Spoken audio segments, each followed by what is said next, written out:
They have shackled my hands so I cannot cast spells. But they do not know I am an adept toe caster. It's oops, all necromancers.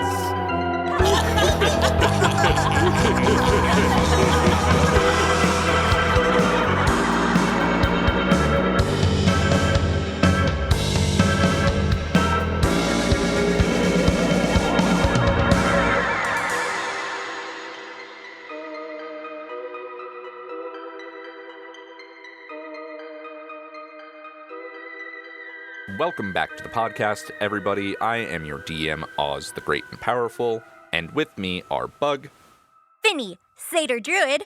It's just me and Mr. the Boys. C, Madam L, half-elf bard, and hag hunter in theory. and Bree. Sorrin, hobgoblin necromancer, you can't kill me, I'm already dead. Before we get into the recap, I have to mention our social media and our Patreon. We've been posting a lot of different things on there recently, digital illustrations of our characters and some dice that Bug has been making. And if you want to find that, you can go to bit.ly/allnecromancers. Or just search us on social media. We know that you have it. You can't get rid of it. Everybody It's a part of you has now. it. Also, if you want to review the podcast or, maybe leave a like or a comment or something, that'd be cool. Listener engagement is always good, and... We like to hear what people have to say. Okay, so let's go ahead and recap what happened last episode. Last time in Nithraxel, you guys went into town to do some damage control on a seance gone wrong. After a not-so-quick visit to Gustav's Grishtal Grift, say that 3 times fast, Madame L filled in the rest of the party on why they were actually there, to fix her fuck-up. This certainly isn't because there's a shred of decency in her somewhere. Nope, not at all. With that done, you 3 were off to the tannery to discuss matters with Hegrig, Auric, and Argenta about their missing son, Petrov. After holding a seance, the party determined there's some sort of witch in them there woods that needs a killin'. Finally, you all ventured to the Hag's Stake, the local tavern, to gather more information. Met the bartender/mayor, Thorismud, and also Mr. the Boys. Got a map and an offer of a reward, and that's just about where we are now.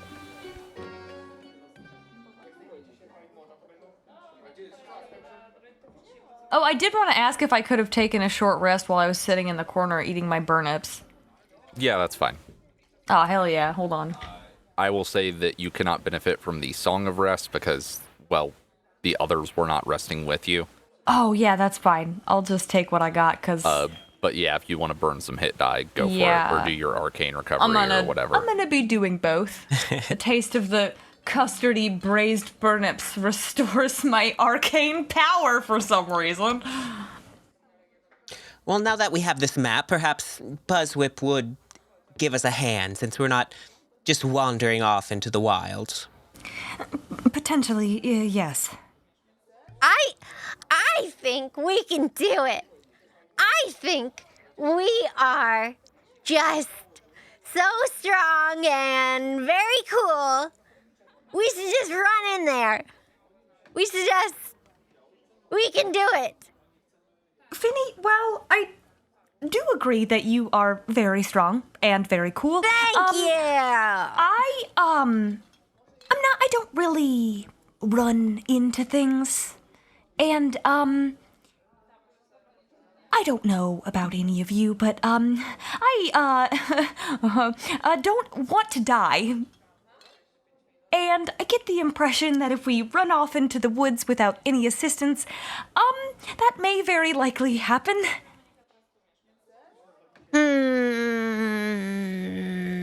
I also get that impression, Finnegan. What do you think, Wallace?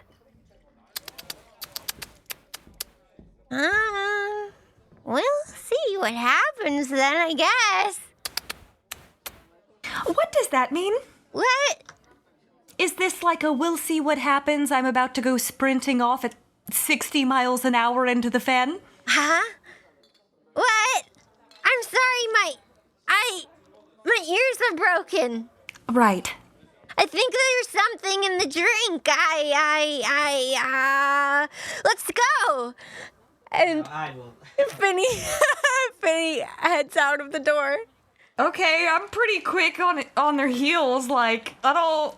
Yeah, Madam L will also follow. Okie dokie. Where is Finny headed? Finny's just power walking forward. Wherever forward goes. Forward? Forward. Oh, we are going to determine what exactly forward is. Okay, to be fair, we can say that there's no way that this bar would be facing the fence. Like the front door would not be facing This into is the correct. fence. Yeah, we established that the fen is a fair distance It is away. on the edge, on the northern edge of town, Yeah. and the Hag's Stake is more of a central-esque area. I mean, forward most likely would just be directly into the front of another building. Is that... Does Finny want to run into a wall, or is Finny... Oh, no. Because other than that, forward is probably to the docks and then into the Blackfall. So, you know. I can't decide whether to follow along with you guys or not. I think I don't want to speak for Madam L, but I feel like we both recognize that Finny's like a fucking loose cannon right now, and we're like trying to herd them with our body. He's like, oh no, we're going this way. Now, Finnegan, don't you think we ought to return back to the circus and see our friends before our adventure? Friends? I do like friends. And Finny, if we go see Buzzwhip, he might let you say hi to Charles. Very fluffy. Soft feathers. Okay.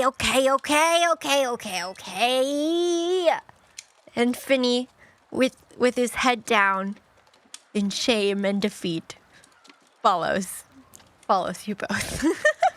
I assume Madam L would lead, and then probably keep an eye on the back would be Sorrin. That seems to be how it's going. accurate. I don't know. I also don't know that Sorrin isn't convinced that someone's not going to follow them because, Sorrin. Finny does keep suspiciously looking around. I guess we make our way back to camp then. Cool. Yeah. By this point, let's see, we'd probably be hitting about noon, so things are in full swing. Lady Z's doing her thing still. Spaz, is doing his strongman competition shit. Ring the bell, win a prize, arm wrestle him for gold, that kind of thing. The menagerie is out in their cages, as are the quote freaks, who don't necessarily perform, they just sort of are there. And, the acrobats are doing their things, tumbling about. The clowns are just sort of running roughshod through the carnival. This is common. Chaos. They just sort of do performances all throughout where it's just like pratfalls and, occasionally one of them will crouch behind a townsfolk and the other will run up and push him down. Then everyone laughs, there's clown horns, and then they run off again. That kind of thing. Beautiful. How long does this drunken state of mine last, by the way? Like an hour. Okay. How long would you say it has been? It has been from the mucking about in the bar and then back to the carnival. It's been about an hour. So Okay. you're fine. No worries about the poison condition or whatever. You're good. Wonderful. That Fey physiology just burns right through the alcohol. So It hits you real hard, but then it's over real quick. It's like a whip it, but for alcohol. Do I get I was going to say that it's like a strong shot of schnapps, but Or a whip it, I guess. or a whippet, I guess. Not having done this. I mean, I haven't you were either, saying, but Steve. you hear things from your coworkers. As we approach the menagerie and Buzzwhip, do I get the vibe that Sorrin's going to take the lead since Sorrin knows Buzzwhip, or is Madam L... You can back me up a little bit, because this probably isn't going to go over great. I mean, Sorrin definitely has a better connection with Buzzwhip, what with just in general working with Buzzwhip among other odd job duties. But it is completely up to you guys how you approach it. I mean, Yeah. he definitely clocks y'all coming in and, waves, but he's in the middle of sort of doing like a, not quite a nature documentary-esque thing, but like a demonstration with the apes, Larry, Barry, and Mary, where he's, having them do ape things. God.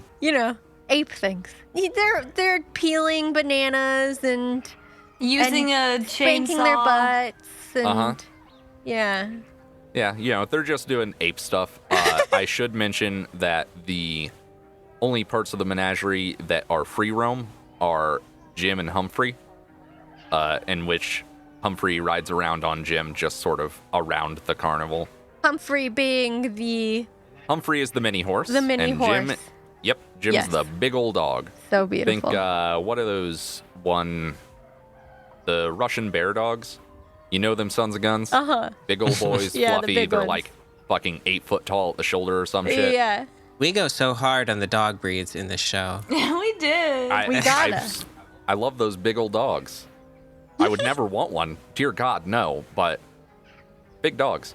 But yeah, that's Jim. All right.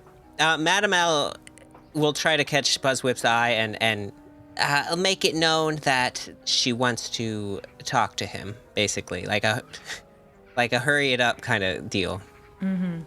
I'd wave awkwardly and then just sort of, do what Sorrin does. I'm sweating and fidgeting. He acknowledges it, clocks what you're setting down there, and sort of waves to you as well, and then he sort of beckons to you, Sorrin, Okay. to come closer. Okay. Yeah. Hello, Buzzwhip. Hey, Sorrin, you think you could go ahead and keep an eye on Larry, Barry, and Mary here, and just kind of keep the show going? I think that your friend there wants to have a chat with me. Perhaps, but, I actually needed to talk to you as well. Yeah, listen, I know it's, not our circus, but it is our monkeys, so if you can kind of keep them going, once the show is over, you can just get them back into the enclosure. I mean, they're pretty well behaved, so... I can have a chat with you, but we gotta finish things up, you know? Yes, I need your help, very badly, with something pretty important. All right, let me just... we got an audience going here. Give me just a moment.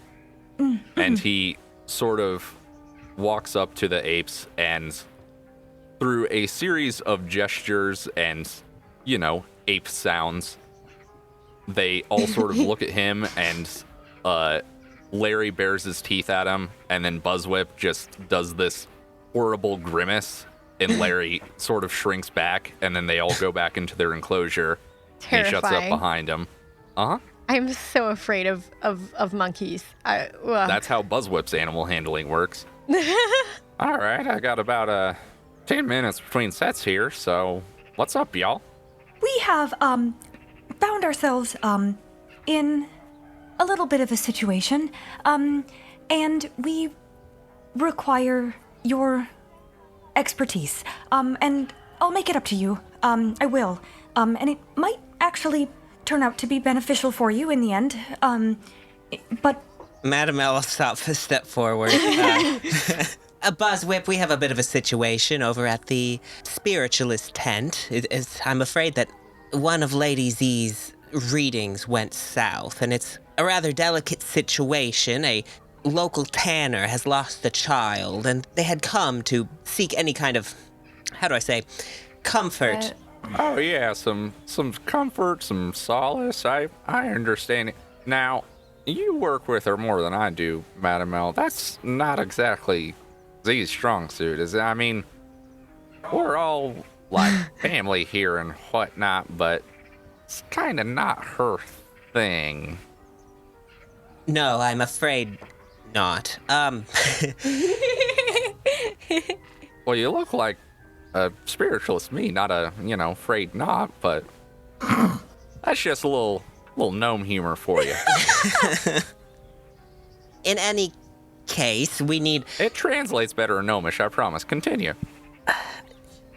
you to come out into the fen and help us find a child. Finny holds up the map. Yep, that is... Yep. We require your expertise, and it's possible while we are out in the fen, perhaps you could find another creature for the menagerie, perhaps? I can help. I'm a little tired now because the mayor gave me a weird drink, but it'll be okay. That sounds slightly more concerning than things disappearing in a spooky fan. I'll be honest. Nithraxil is a strange place. Yeah, I never did get those Nithraxil culture out. Yeah, I don't know. I kind of keep myself on here. But as far as the lost child, now, I could track, yeah, but Sorrin, we are running a business here. I can't just... The fact that you three have been missing for the past couple hours is, frankly, the fact that JJ hasn't tracked you down is a bit surprising, but I don't know if I can leave. Some of them are fine if they get out, but others, they require a special hand. I mean, what's the likelihood they're really going to get out? Is there no one else who might be able to pay attention? Like, what if we were all just violently ill?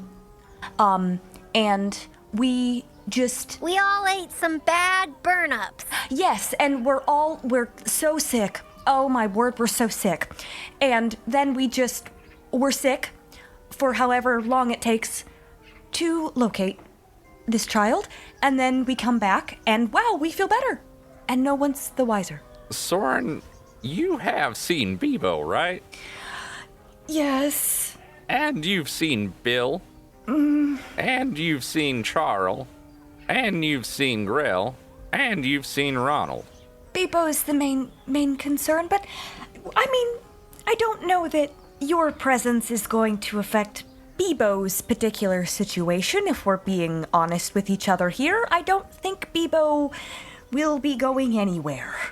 And in the distance, you can see Bebo just sort of, well, not quite sitting, but more just standing. You know, the gorilla stance, fists down on the ground, what have you. And is just sort of gently fuming as he stands next to a sign that says, "Pet the big gorilla." Maybe remove the sign first, but if Bebo was going to escape, Bebo would have escaped by now. I'm afraid we're getting a little lost in the weeds here. Lost in the Bebo. Sorrin, roll me a persuasion check. Okay. It's a tough one. Anybody got a help action lying around they want to throw my way? I'm a little... I will say that, and I'm sorry, but you cannot, because you are trying to convince this man to leave his post with a bunch of dangerous animals in the middle of a carnival day. It's a hard one. Anyway, I did very badly. I got a 3. Oof. That tracks. And he goes, I just really can't, Sorrin. I can't leave my charges unattended. I understand, but how would you feel if Now, Mr. Sorrin, there's no use in trying to convince the fellow. He's got very important business to attend to here. We must admit that. But Buzzwhip, is there anyone else who could help us? Do you know? Sorrin, I do apologize. Now, if you three want someone who can help track, I don't know what it is, but that groom can track. He helped me whenever Larry, Barry, and Mary snuck out, and, you know, sometimes there's a language barrier, but we got through it. If you have some way around that, or even if you can sort of pantomime what you need to find, groom's your man. Now, don't let last night's circumstances color your opinion. I've never had a problem with them. Other than that, you're on your own. I'd love to help save a child. You know, everyone wants to be a hero, but I've got responsibilities. Oh, well, he's actually already dead. We gotta go kill the hag in the woods, and oh gosh, adults are so bad at explaining everything. It's fine, I wanted to go in there by myself anyways. We'll see what we can do with Groon. Thank you, Buzzwhip. And Madame L kind of stares at Finny sternly. I'm sorry I couldn't help more. Now, after you go talk to Groon, if you want to maybe circle around, I'll see if I have something that can help. But just give me a little bit, okay? I'll see what I can do. I do want to help. And, you thank him, say goodbye, whatever, the normal thing you do with every NPC. And he goes back to tending to the animals. He has Larry, Barry, and Mary come back out for another showing. They do some minor acrobatics. Realistically, what they do is not impressive, except for the fact that they're apes doing it. I mean, the acrobats and the clowns do better, but, it's exciting because animals are doing it, I guess. So what do y'all want to do now that I shot down your option? Sorry. I suppose we approach Groon then, unless... Yeah, that seems like the proper thing to do at this point. Yeah. Okay. Now that we can talk to him. Yeah, so Groon is, as per usual, in his cage, just sort of standing in a cage looking disheveled and occasionally gnawing on some meat. And, every now and again, if someone gets too close, he will do a thing where he runs towards them, which is not like... You've seen this before, but you've also seen that as soon as these people walk away after they get their scare, he's not actually agitated. Mm-hmm. It is a show. It's sort of playing up the part of Wild Man. So, but he also clocks you as you guys approach and waves. And go ahead and give me an insight check. Any and all of you. I got a 15 plus 1, 16. Only a 9 for me. A 15.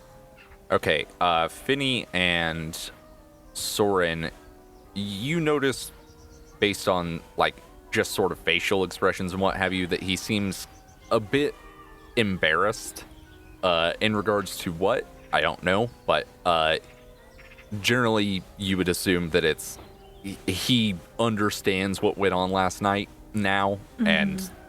Well, Mr. Sorrin, should you whip out the scroll and see what you can do? Hey, Groon, no worries about last night, just, scared us a bit, it's all.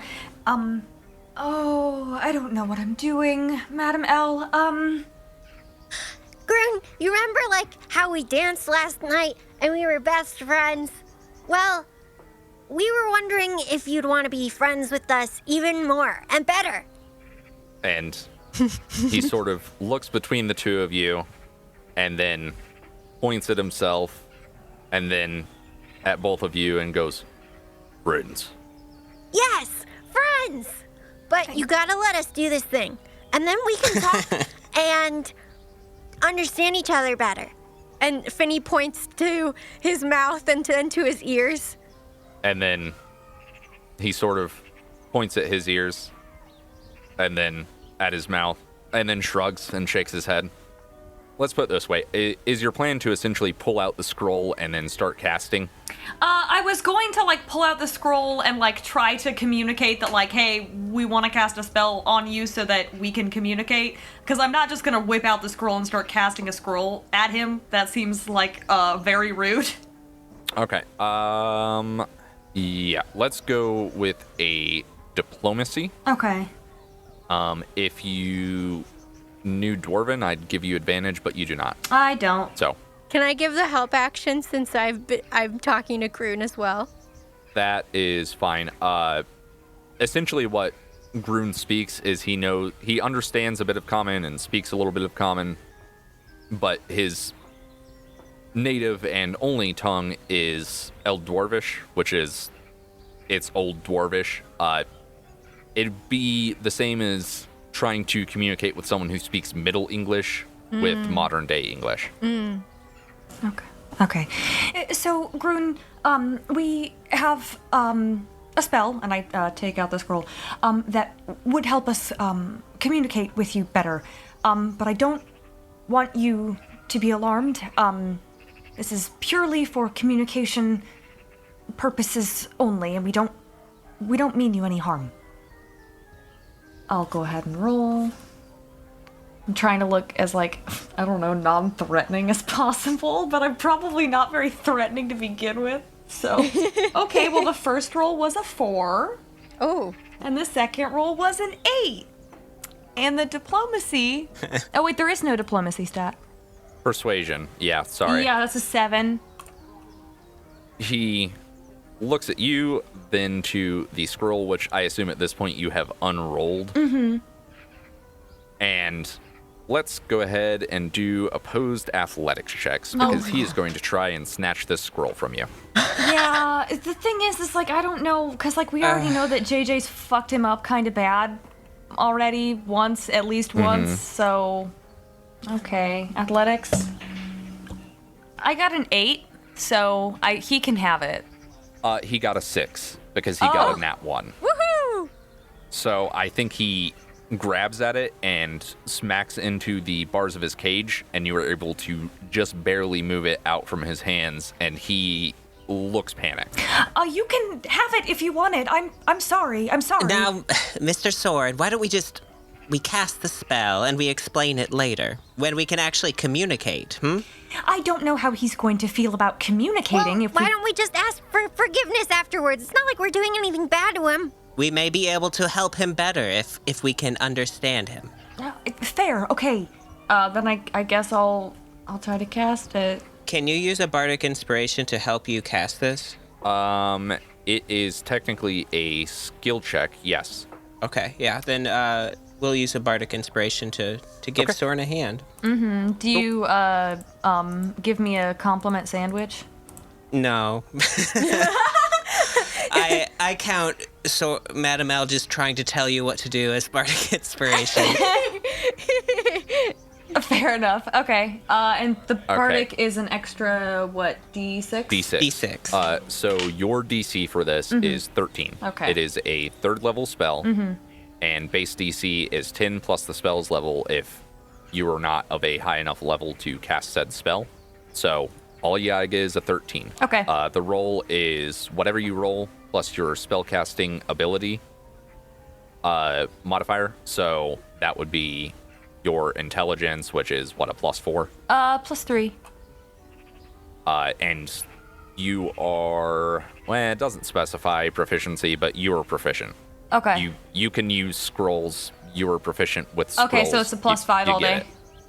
So it's +5 plus that D6. Okay. Yeah. Okay, here we go. So roll at least an 8. Oh, I needed it. What'd you roll? I rolled a 4. Oh my Okay. god. +5, so 9. All right, you got to get a 4 or above. Oh no. I got a 6! Okay, so 15. So, do you want to describe this? Because I don't know how Sorrin would deal with a scroll, considering all of his spells are kind of embedded in him. I don't actually imagine that casting from a scroll would be any different from standard, like it would be for anybody else. Because that's something he was trained in, like, prior to the new magic. So So yeah, you struggle through it a bit. Maybe you're a bit rusty on your casting nomenclature, and you have cast the spell. You step forward, and right as you touch Grun, he is saying something in Eld Dwarvish, and in the middle of it, you hear, "Wait!" sorry. And he looks at you and goes, "It wasn't my voice, was it?" No, sorry. He goes, "Oh, Sorry. Hi! hello, Finny, right?"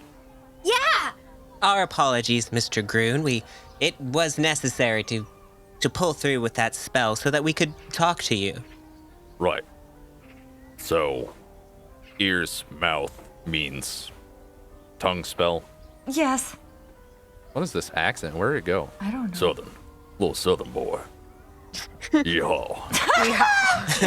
There we go. Again, my apologies.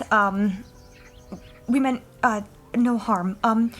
There's a few matters I would like to, discuss with you, if you have the time to step away for a moment. And he looks at you, and then he kind of looks to... There's a door on the back of his cage. And he goes, "I, don't have the key. JJ has it." Oh. So, that was part of what I wanted to discuss with you. I just thought perhaps this was not, I kind of look around suspiciously. Perhaps this was not the most opportune location to do so. Well, a lock's a lock. Why not just pick it? And Madame L is going to go over and attempt to pick the lock. Madam, you know how to pick locks? You've seen me do it before, Finnegan. Well, I guess you're just such a fancy lady. It's surprising, okay? Fancy lady, Okay, yeah. skills. Remind me again, do you have a kit of thieves' tools? I do have a hat pin, but that's also a special tool for later. Ooh. Yeah. I mean, you can do it regardless. You can try and pick something with a dagger if you really want to. Mm-hmm. I was just asking because it makes things easier for you. But yeah, go ahead and roll a sleight of hand check. Okay. Been rolling very poorly all day, so let's see. Is there any way I could try to assist? That will be unnecessary. I rolled a 15 a 15 plus 4, so a 19. Absolutely. You have a look at the lock, and it is literally one of those goofy, like, big iron padlocks that has a keyhole that is shaped like for a skeleton key. Mm-hmm. And you go, oh, and just sort of take the hat pin and pop it in and up, and you pop the singular tumbler up, and the lock clicks open. Not a very good lock, is it? Wonderful. Well, problem solved, I suppose. How about we walk and talk? Because if JJ notices this, well, I don't know what will happen. Probably something bad that we are going to have to deal with later. Right. Should we head towards town? Yes. And he sort of shuts the cage door back and looks at the lock and just sort of tosses it and goes, Right, so if I remember correctly, this only lasts about, what, an hour? Yes. So, let's go. Let's walk and talk. Wahoo! Adventure with a new friend! Maybe we should take a more, circuitous route? Maybe? Do we have a hat? A cloak? A blanket? Anything?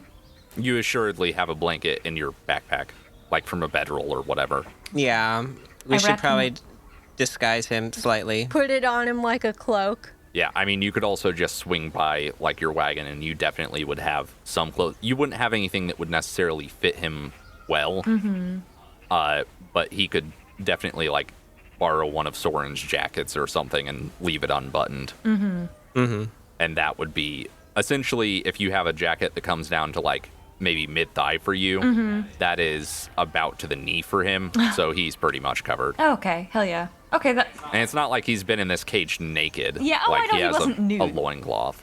If we're gonna swing by the wagon on the way out, do we have a weapon for him at all?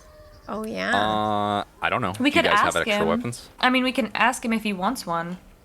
I will say that if you want to equip him with a weapon, if you are not giving up one of yours, there are places like in Bristol, like you could go to a blacksmith. Yeah, maybe the tanners might have an extra laying around too. So never mind. Forget I said anything. Okay. So, getting you up to speed, Groon, there's some really, important issues I think that should be addressed. First, are you being held here against your will? And he looks at you and goes, Sorrin, you understand that I did not have the key to my own cage, correct? I just wanted to make sure it wasn't like... I'm sorry! I can't say that! You know, like a thing, like it's, make sure it's not your. Sorrin, no, that is not my kink. Okay, I just wanted to make sure it wasn't like a thing. And we know last time, we wanted to speak with you, JJ, likely had you there under duress. We could tell that you, were under the influence of a spell, that he likely cast. So I'm sorry about that. Again, the casting the spell on you without asking, didn't know what else to do. With that information, we were going to ask for your assistance with something, but on our end, perhaps we could make A deal. If it's not too brash to say, we are all in a difficult situation by doing this in the first place. So we have a chance to make a fair sum of money here, and if we get that money, we could bribe JJ. That seems to be his motivating factor in all of this, so... Or we could just not say anything at all. Or not go back. This is true. I'm not giving him any of my hard-earned cash, thank you very much. I don't really know how JJ's going to respond if we extracted Groon. I'm sorry, and I don't imagine, Groon, you want to go back, do you? Where else am I gonna go, Sorrin? Wherever you want. Have you been around Nithraxel? Yes. And there are places. I know they're few and far between, but there are good places here. You just have to know where to find them. A lone dwarf doesn't get far on their own, Nithraxel. Well, maybe you wouldn't be alone. Maybe we're with you. Listen, you got me out of the cage, and I appreciate it. Now, what is it that you got me out of the cage for? Well, primarily for your own benefit, but...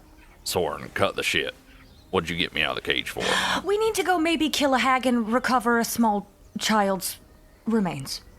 And he grins a little bit, but it doesn't connect to his eyes, and he said, You didn't tell me killing hags was on the table. And he starts walking a little faster. Okay! Well, if that's all it takes. Saving the kid's good too. Well, Listen, I understand burial's important or whatever. I assume that's what you're doing, so, you know. I would hate to have their son die and then die again. It's not pretty. Yep. That's apparently how Nithraxel is now, so, Yep. let's get going. Say, any of y'all got a glaive that I could use? No. We could acquire one. Big blade on a stick? No? Alright, well. I have some guns. Are you... I do not know what guns. I do not. Yes. Is there anything else, you might need besides, a glaive, any sort of armor, anything protective, other equipment you might be able to use? Nope. Okay. Well, that does make it simple. Simple is good. So, how about we check in with the tanners, see if they have any kind of weapon that we can use, and head on out, Yeah, also, hey, I hate to ask this. I really appreciate this jacket you gave me and all that, but would any of y'all be willing to spare maybe a gold or two so I can get some pants? Wait, what's Groon wearing? A loincloth. Oh, okay. Yeah, it's just when you're running through the, through the trees killing hags and whatnot, you don't really want your bait and tackle out flopping, you know? They get those claws around that and it's just gone, you know? Fair. Understood. Okay, pants mission. Cue the pants montage. So you guys go to the clothiers, and he comes out with some assless chaps with his loincloth still on. I don't think that's gonna help. No, you give him a thumbs down, and then he comes back out with some buckskin pants with tassels, and you give him a thumbs down. Oh, excuse me. I give him a thumbs up. What are you talking about? Madam L gives a thumbs down. Finny gives a sideways thumb. He considers that. And then he goes back in and comes out in a Speedo, and before you say anything, he looks down and looks up and then quickly hides back in the dressing room. And then you find him some pants. It's great. It's a good time for everyone. All three of you are sitting in armchairs and judging him while he does it, 80s clothing montage style. It's good. It's a bonding experience. What do we get? We got jorts. We got jants. We got cargos. What do we got? I don't think denim was really a thing in No, it wasn't. our time period. He would look great in some leather pants. I mean, he would, probably, but... I think he probably ends up just getting basically a thick leather kilt and probably some underwear. Does he have socks? No, he goes barefoot. Oh, powerful. He was barefoot to begin with, but I mean, if you want to get weird Groon foot facts, well, you'll have to subscribe to the Patreon or whatever. But, subscribe to Groon's OnlyFans for all your... Anyway. Oh my god. So yeah, you do that. If you guys also want to buy him a weapon, we can hand wave that, or you can go hang out with Gustav again or whatever. No, thank you. Yeah, okay. Yeah, Well, we'll just buy him a weapon. highly divisive character, that Gustav. Gustav is just so much, and, like, Sorrin's threshold for how much is, like, so low all the time, and it's not Gustav's fault, it's Sorrin's problem. He wants to steal Wallace, so he's in my bad book. On the shit list. Anyone who says anything against Wallace, immediate ban. Banned. You've been banned from the server, Gustav. For reference, a glaive is 20 gold pieces, so whoever wants to subtract that can. I can. I'll do it. Groon does not have money. Okay. By the way, I'm definitely gonna make some 80s music to put behind that, and it's the only place it's gonna appear in the entire. Amazing.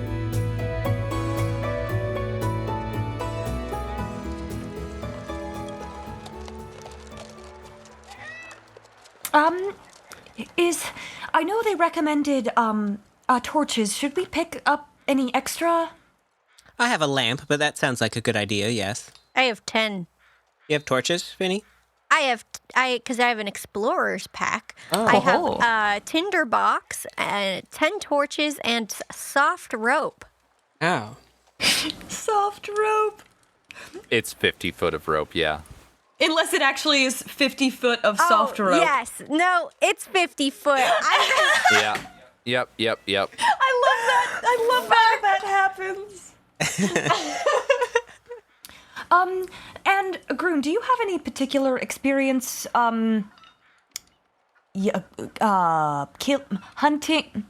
Can you kill things? like hags in particular? You know, I've taken out one in my day. I mean, is there anything else in there that I should be aware of, or? There's some strangeness with the trees. It's cursed. Yeah, it's probably cursed, but that's par for the course. Bad vibes all around. It makes my insides shiver when I look at it, so... Yep, once again, we are in Nethraxil. Almost everything is cursed. In fact, I would say right now, each one of us is probably cursed or will be cursed within the next 24 hours. Oh, definitely. 100%. Anywho, it sounds like we have the torches we need. It sounds like Everything we It need? sounds like we're good. Unless you're gonna make us worry about rations and food economy. No, I am not. You are assumed at any given point to have at least enough rations on your person or within easy reach for 3 days. So if you're out in the woods for 3 days, we'll worry about it then, but I highly doubt that. So, All right. so who wants to give me a high or low? Because you all forgot to check in with Buzzwhip. So let's see if Buzzwhip is able to help you and or track you down. Oh, yeah, we forgot about that. Whoops. Who wants to do it? Highs. We always do highs. Highs. It almost always works out in your favor, so. It should. Yeah, that's a 90. Woohoo! Okay. Nice. So, you see this golden orb floating towards you from the direction of the circus, and as it gets closer, you see it's just a swarm of bees. Bees! And it drops to right in front of you, Sorrin, and some of the bees sort of move away from the side facing you, and you see within this orb of bees is 2 rolled up pieces of parchment. I take a look at them. Let me scope these rolls. One is a handwritten note. It's just a little quick scrawl on like a scrap of paper. that says, Sorrin, hope this can help. Buzzwhip. And then there's a little drawing of a whip cracking. Oh, That's his signature. cute. I put it in my pocket. I'm keeping it forever. And the other is a scroll. You unroll it and go ahead and give me an Arcana check. Let's see if you can decipher it. Ooh, opera 23? Hot Jesus. That's one hot Jesus. Damn, Jason Momoa, hot Jesus, Facebook group. It is a scroll of locate creature. Okay. Ooh. But I wanted to do, while we still had the capability of communicating with Grun, I wanted to, like, let him know, like, I guess, tell us what he wants to do, I guess, and, like, maybe come up with some basic hand signals or whatever so we know what the situation is. He establishes that, as you explain the situation, that he can track. He's not great at reading the map you're given, mostly because it is written in common, and like he gets it now, but also knows that won't really be a thing. So he is going to let's go. We'll say it's a basic int check. He's going to try and memorize this map while he can. 16 on the die. Anyway, so he tries to memorize the map. Essentially, he does what is basically the universal hand symbols of like stop is holding up your hand, follow is, you know, like the come hither, and then as far as like tracking or whatever, he points to his nostrils and then points in a direction and, you know, explains what that means. But other than that, communication is going to be pretty limited. Tongues has worn off by this point. He's got his beautiful thick leather kilt and his glaive, and you guys have your map. And real quick before we go that far, I did want to stop back and stop into the tannery and pick up that that doll. Oh yeah, Umnar. Umnar. I'll write that down in my inventory. Yep, Umnarh. Umnar. Cute. Anyway, after grabbing that, yeah, I don't think there's anything to say to the tanner, so I assume we would go out back and... Yep, they thank you. Good luck. They point you to the last seen location of Petrov. Remember, it was about a week ago, and this is not exactly an arid place, so things move. Tracking is going to be kind of hard, but it is up to y'all who is leading the charge. I mean, Grun would probably need to be up the front, or Finny. Yeah, I think Finny probably would let Grun lead and follow closely behind, like watching Grun and like kind of like studying what Grun is doing because he thinks it's really cool. All right, so we are going to assume that you are essentially giving the help action as far... Well, you can read the map better now, currently, because it's... I mean, he has it somewhat memorized, but whatever. So he's going to roll survival with advantage. I want to know what the fen looks like once we get in it. Do we get the yuck? Do we all get the yucky feeling as we approach? Okay, he got an 18 and a 16, so that's an 18 on the die plus... Let's see, proficiency, so 20... 21. So he did really damn good. As far as the fin, so you guys are...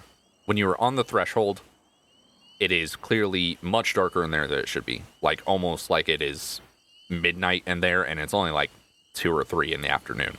Obviously, some sort of supernatural darkness, not to the point that you cannot see, but it is still hard to really, like, follow a trail through there.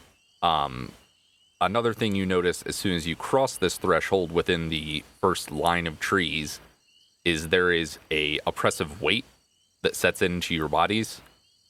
Like, you need to go. You should not be here. This is not a place for creatures such as you. How does that compare to the crushing weight of Helvetarian society for Madame L? That is a sort of mental weight. Okay. This is a physical one. This is both a mental weight, but also a physical weight of just like the fin is squeezing in on you, which is not the case. I mean, it's not like the trees are squishing you, but it feels as such. And after you guys get maybe 50 feet in, you turn around and you don't see the tannery. You don't see sunlight, even filtered through clouds. You are in the fin. Okay, torches out, everyone. Yeah, Finny passes out some torches. Madame L pulls out her fancy little lantern and lights it with some oil. I'll grab one of Finny's torches, if I may. And also, I'm casting mage armor while we're here. The oppressive darkness is just awful, but this mud is even worse. You're telling me my hooves are sinking into the ground. Let's just soldier on. And Rune looks at you guys and then nods, and he points forward with his glaive and starts squelching forward. You guys keep going, and as you go, why don't everybody roll a survival check for me? Ugh. Okay. It's not a social stat, so I'm fine. I'm not. Maybe not. Maybe I'm not fine. After all. I got a 17. I got a 10. I got a 9. Rune got a 20. Oh, actually, I got 11 because of my jack of all trades. Yeah. So you guys are kind of able to keep your heading as far as you were heading further north into this place. Sorrin, you don't think you could find your way out.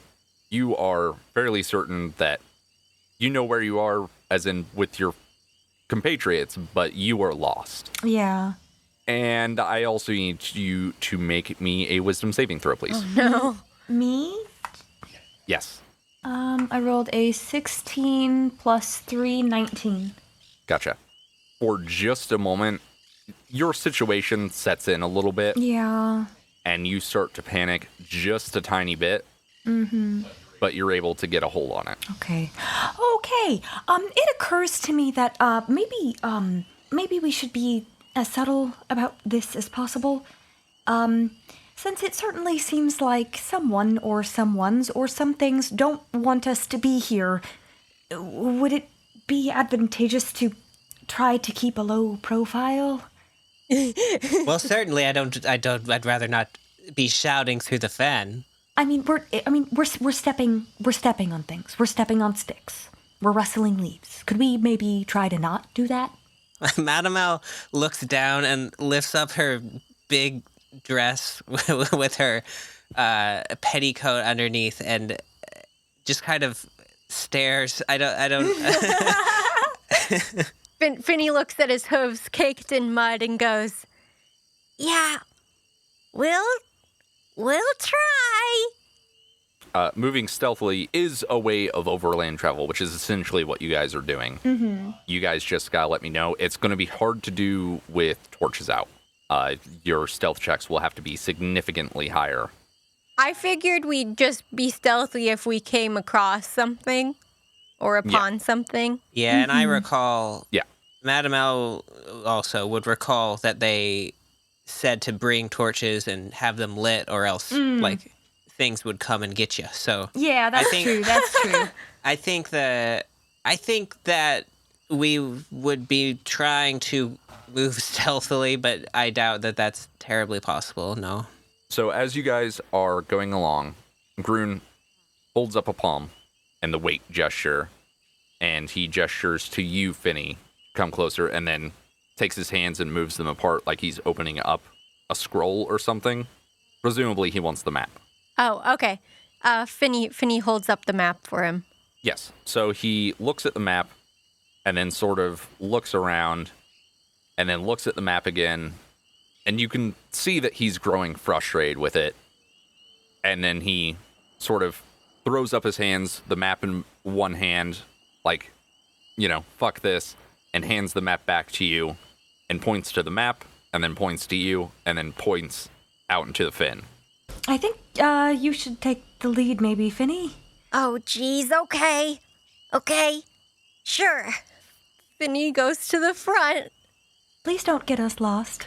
I'd say the child is much more capable than either of us. Yeah, me and Wallace, we've been through lots of things, right, Wallace? We can totally figure out a cursed, haunted, hag-filled, then, yeah. And Wallace nods like, we sure can. Okay, go ahead and roll me a survival check with advantage, please. All right, with advantage. 14. 14. Okay. So you guys continue on through the Finn, and things become louder. You hear somewhere way off into the distance a shrill screech for about a minute. Oh. And then you hear rustling maybe a couple 100 feet behind you, and you hear what sounds like something very thick burbling.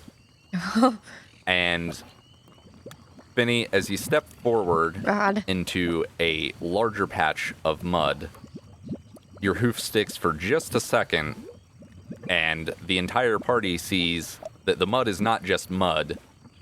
There are two imp-like creatures raising out of, seemingly formed of, the mud, and it is time to roll initiative.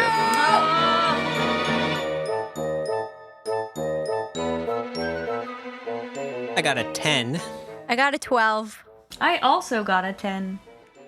Which of you has the higher dexterity, Elle and Sorrin? Mine's +3. What's yours? Mine is +2. All right, top of the order is Grun, who's not going to bother with questions, because why would he? And he's just going to go ahead and step forward and swing his glaive. Glaive time. Hey, that is a 20 total. So he hits. Big surprise, the barbarian. He takes a big swing and almost lops off the leg of one of these creatures. Whoa. And just sort of bares his teeth at it and sort of positions himself directly in front of Finny. Oh. Next in the order is going to be Finny. Your turn. Alrighty. Two of these muddy boys. One with a nearly severed, we'll say, right leg. The other is perfectly healthy, as much as a mud mephit can be. So I'm going to cast Shillelagh on my sickle.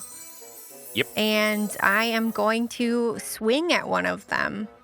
Hell yeah, do it to it. You going for the one that's already been hit, or are you moving up to the other one? Yeah, probably the one that's already been hit. Roll to hit. Oh, no. I rolled a 5. Yep, that's a no-go. My hoof gets stuck in the mud and I trip and I go, oh, no, I'm covered. And it looks at you and it just sort of snickers and flicks a little mud at you. No. All right, next in the order is going to be Sorrin. Okay, can I roll to see if what I know about mud methods? If I know anything at all? It's going to be Arcana, because they're either Arcana or Nature. They're elementals. Okay, So. my Arcana is a 23, 18 on the dice plus 5. Mud mephits. They are slow, unctuous creatures of earth and water. They drone their complaints to all who will listen. Unfortunately, none of you speak Aquan or Terran, and beg incessantly for attention and treasure. They definitely have your attention. Things they can do. When they are motionless, they're indistinguishable from an ordinary amount of mud. When they die, they explode. And they can also breathe mud. Oh, also, they have a fly speed and a swim speed.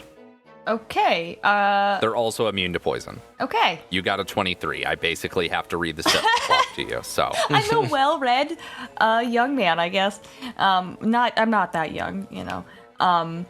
Okay, Then I guess I don't need to be... I'm not super panicking about mephits, I feel like. No, they are equivalent of like an imp or a quasit. They're not a super big deal. They're more a nuisance than anything else. Okay. Then I will just go ahead and, it's cantrip time. I'm gonna go ahead and toll the dead, the one that has already been injured. Yep. Do it.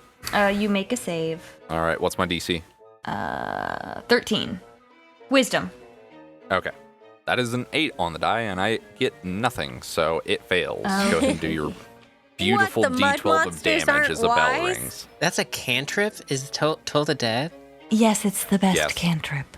Yeah, I guess I'm like, there's like a, the sonorous sound of a bell and maybe a little bit of purple sort of miasma forms around my hands or whatever.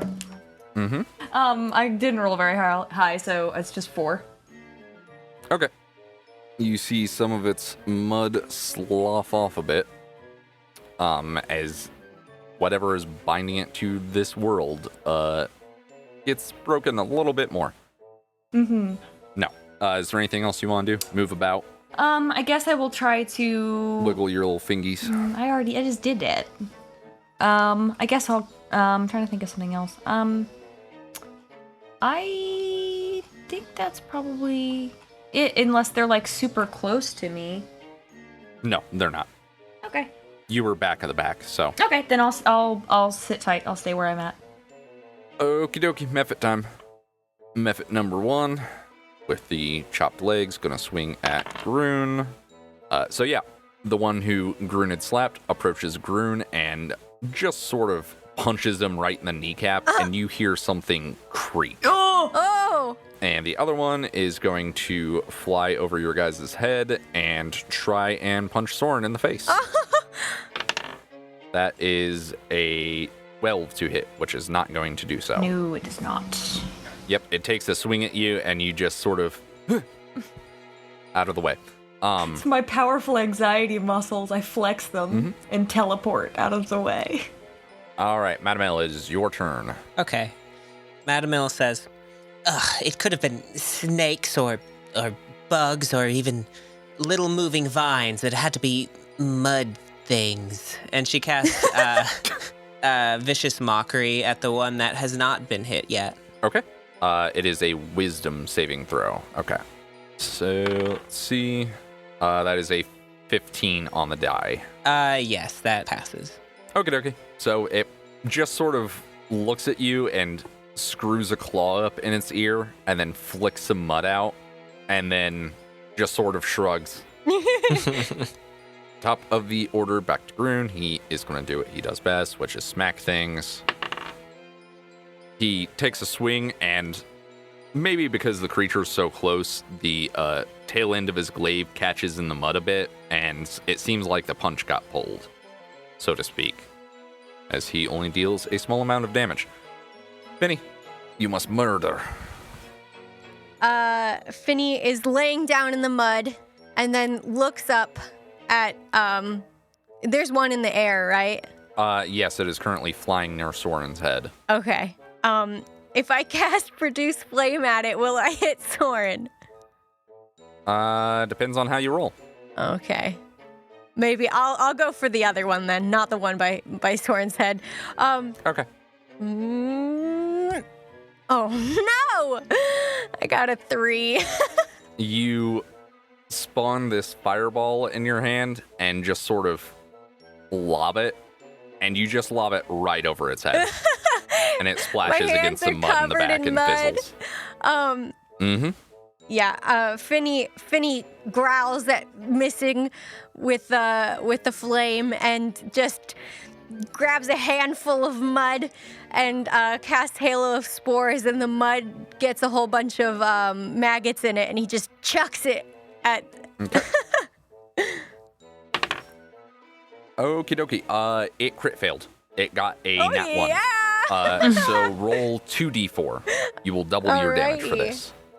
Killed with worms. Which I don't know if this has happened in the podcast previously, or if you are, one of those weirdos who has jumped in mid-arc in like a random episode. We use critical successes and critical fails for spells. So if someone critically fails their save, essentially it works like they have been crit upon. They take double damage. If they critically succeed, typically they will take no damage or whatever. Same thing as far as spell attack rolls. If you critically succeed, you double your damage, which is already pre-baked into the 5e system. But with critical failures, we roll on the wild magic chart and see what happens. So, Oh, yeah. Well, I rolled 2 1s, so 2. hell yeah, 2 damage. It's something. This dude's looking bad. He's got maggots that are currently burrowing through his body, a leg that's just sort of broken. Well, I won't say broken, almost chopped off. And he is slowly oozing back into the mud surrounding him, but he is not dead. Nice. All right, next in the order is going to be Sorrin. Okay, I got a method up in my business, yeah? Yes, you do. I'm trying to think what I want to do here. I guess... I'll eat the attack of op and try to move away from it. Okie dokie. That is a 20 total. Yes, that will in fact hitted me. Oh, I know. I was just letting you know. I was just informing you that you've been hit. Mm-hmm. It punches you right in the nose. Jesus! I say. And you take 2 damage. I don't know how I know who Jesus is, but I do. I was going to say, if you didn't mention it, someone from far, far away was just going to go, "Who's Jesus?" I say this to myself. Okay, so I've taken the attack of op. Then I'm going to keep moving away from it, sort of closer to Yep. the group. I figure, like, it kind of seems like Madam L, Finny, and Grun are all kind of clustered. So I'll move over there, and then I will cast Frostbite on the Mephit. Make me a con save. Okie dokie. That is a nat 20. You have succeeded. Oh my gosh. The frost forms on its, well, I won't say skin because it doesn't have that. It's made of mud. Forms on its muddy exterior and just sloughs off. And it shivers a little bit, but it seems unaffected. It's too wet! He needs a little coat. Alrighty. Next in the order is going to be the Mephits. So the flying one still has a murder lust for Sorrin, so it's going to fly right up to you and puke mud on you. I don't want mud on me. I need a dexterity saving throw, please. Okie dokie. I can usually do these. That's a dirty 20. Okay, you're good. I Dark Souls dodge roll out of the way. The other one is going to go ahead and take a swing at Finny. I'm not joking, that is another nat 20. What the fuck? 23 total. As it turns and you see it has like these muddy wings on its back and like these pointed muddy ears. I mean, they do literally look like exaggerated imps but made out of mud. And all of that mud forms around its left fist until it has a gigantic fist roughly the size of your head. Oh my god. And it punches you directly in the face, dealing 9 damage. Oh. Are my you god. Are you almost dead again? No, I'm at 6, but I mean, that's not great. And that is the Mephit's turn. Madam L. Okay, seeing that and seeing that her insults aren't working, Madam L's gonna clink open her cane sword and try to go after that one that just hit Finnegan. Okie dokie. That is an 11. That will hit on the nose. Oh, hot damn. I got a 1d8 plus 2, so I rolled a 6. That's 8 damage. 8 damage? Yep. Whoa. Nice. Swing, swing. Madam L, finish this Mephit. As it punches Finnegan, I think it looks like it's about to go for another hit on Finnegan, and Madam L comes up and just stabs it through the back of the head, and it just dematerializes and oozes down into the ground. Thanks, madam. Whenever you killed it, it exploded. So I need a dexterity saving throw from Finny, Grun, Oh, fuck. and Madam L. Oh yeah, I forgot to tell everybody they fucking blow up when they die. Grun is fine. I only got a 6. Okay, Madam L, you are restrained until the end of your next turn. I got an 18. You are fine. Ugh. They blow up. Uh-huh. There is one still kicking, still healthy. And we are back to the top of the order, which is Grun, who turns and swings his glaive at the other friend. And he lops a hunk out of it, dealing a fair bit of damage. Next in the order, once again, is Finnegan. So Finny is just holding his mud-covered head, and he's going, and then just lifts up a hand and casts Produce Flame at the one that is left. Okie dokie, roll the hit. 19. Oh, just a 2. Okie dokie. Predictably, the flame doesn't do a whole lot to something made out of mud, but it does burn away a bit of it. Okay, and then I think Finny again is Finny is just so mad right now, but also dizzy from being punched, and he just kind of like splashes mud on it with more maggots. Okie dokie. That is a 16 to save, so it is fine. Okay. This one's a bit harder. Right. Mr. Sorrin. Then it's Toll the Dead time again, baby. Yep. That is a no, that is a 2. So, 12. 1 damage. A single point of damage. One little dammy. instead of a ringing bell, you just hear a... It's my Wi-Fi connecting noise. Mm-hmm. All right. It is Mephit's turn. Mephit is once again going to try... no. It needs to see if its breath recharges first. It's not. It's a 2. So it's going to try and punch you in the head. Me? Yep. Okay. No, that is a 6 total. Right, disregard that. Madam L, your turn. It gets embarrassed and misses. So I'm restrained. I can't move up to it. Is that correct?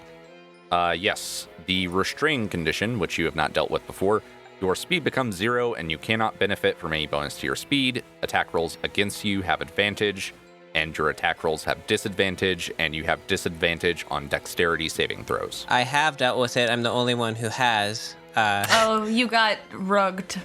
Oh, that's right. You got rugged. Yeah. Madam L says, I would prefer it be the rug, and cast Vicious Mockery from a distance. Okie dokie. Mock that mud. That is a 9, so you are good to go. 1d4 damage. Yep, and it gets disadvantage on its next attack roll. Its next attack roll. Yep. You hurt that mud's feelings. Very self-conscious about rugs, and that makes sense as mud, I think. One damage. One snarky damage. You were passive aggressive and it didn't like it. Okie dokie. Top of the order, going to be Grun. Grun, go swing. Grun hit. Grun deal very little damage. What's wrong with us? Level 2. Oh, yeah. Alrighty, Finny, it is your turn. All right. I'm going to pre-roll my Constitution saving throw for the Hail of Spores. Go ahead, roll your 1d4 damage because it failed. Alrighty. Oh. Sorry, I'm making an assumption there, but yeah, no. I figured we'd get around to it anyway. Finny is just, at this point, just flinging balls of maggot-filled mud. I only got a 1 on that. But, yeah, chip time, baby. But I'm also going to use my shillelagh'd sickle again. Okie doke. Go ahead, roll a hit. Oh shit, 22. Woo! Hot damn. Alrighty. 4. A little bit better than the other ones. Hey, not bad. It's not 1. This thing is finally looking pretty messed up as you go ahead and slice one of its ears off. Oh, yeah. The maggots are sort of rotting it from the inside out. It's been slashed a few times by a glaive, but it is still going. And Sorrin, it is your turn. It's told the dead time, frienderino. Yep. Banging that bell. That is a 9 on the die, so it is... You deal your damage. Okay, got a different dice, maybe not a single point. All right, 5 damage. Woo!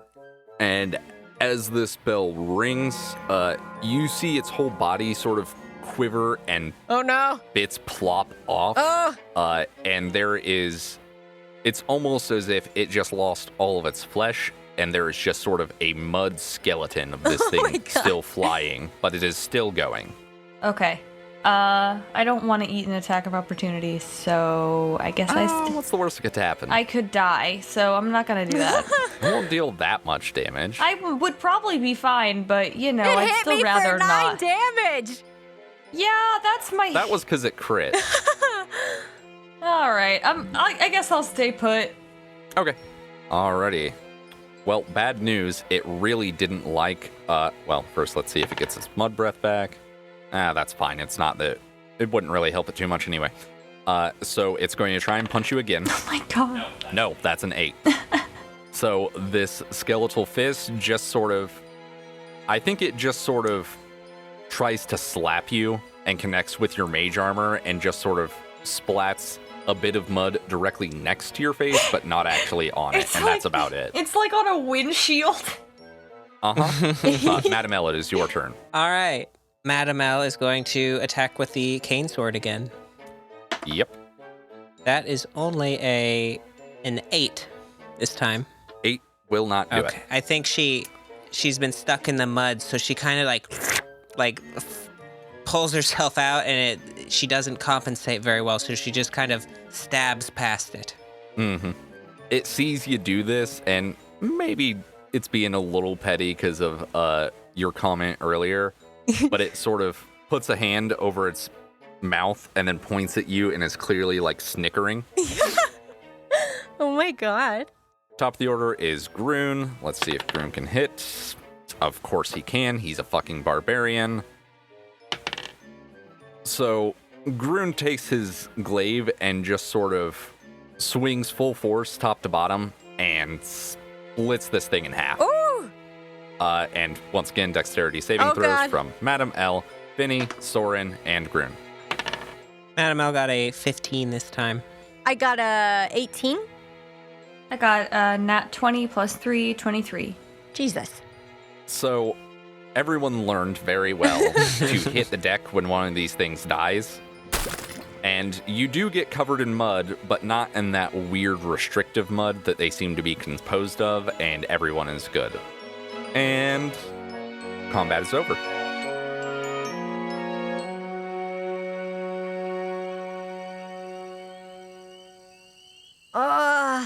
After roughly 18 seconds, you relatively quietly dispatch these things, and Groon gets up and sort of pushes himself off the ground using the butt of his glaive, and he nods and then sort of helps Finny up out of the mud. Wallace, are you all right? And Finny's like searching in the mud for Wallace, and he finds them just absolutely covered in mud. Oh my God, Wallace! Wallace coughs up a little bit of mud, and also it leaks from a tiny hole in his stomach. Well, I guess It's very gross. good thing you don't have to breathe. And he sort of does that, you know, the rat cleaning themselves thing.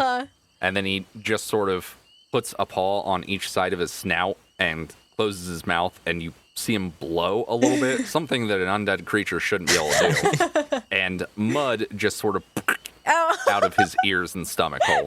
Gross. But it's mostly cleaned out. Beautiful. Finny, are you doing okay there? I know you took a couple hard punches. You know, been better. Not horrible. My head kind of hurts. I mean, do we want to stop and take a breather for a moment? I think Madam L would kind of defer to Groon, who is, I don't know, the most woodsman, outdoorsy type of the three of us. She'll look at him and try to, how would sign, try to communicate a short rest. You could do, like, hands by the side of your head like you're acting like they're a pillow, and then small.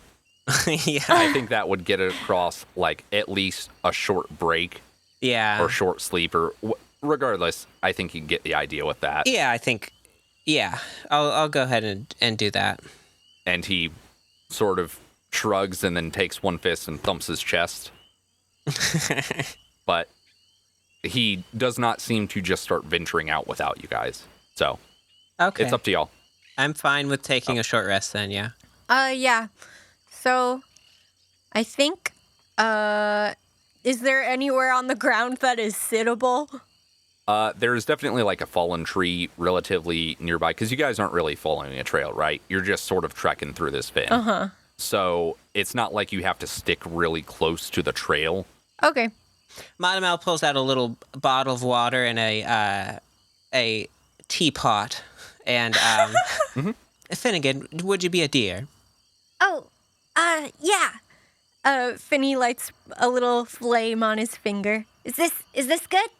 Excellent. And so she prepares a little bit of tea for everyone, and I feel like that counts as her song of rest. Yeah, that's good. I like that. So we all get a 1d6. I believe it is only when you burn a hit die. Let me check real quick. Yeah, because I have no hit die to burn, so... Yeah. Okay, I understand now.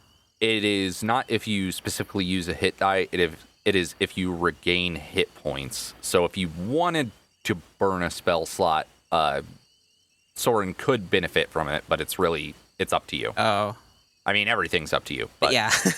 I don't know if Madamel would spend another spell slot on Sorrin's healing quite yet, no. Okay, yeah. We're not that kind of friends. Hey, I already saved your life once today. You only did- Your unlife. Yeah, you did. Yeah. You don't know about that. Don't worry about it. It's fine. I'm back to normal. You know, Finnegan, I think that this may be the best cup of tea this swamp has ever seen. I think so too.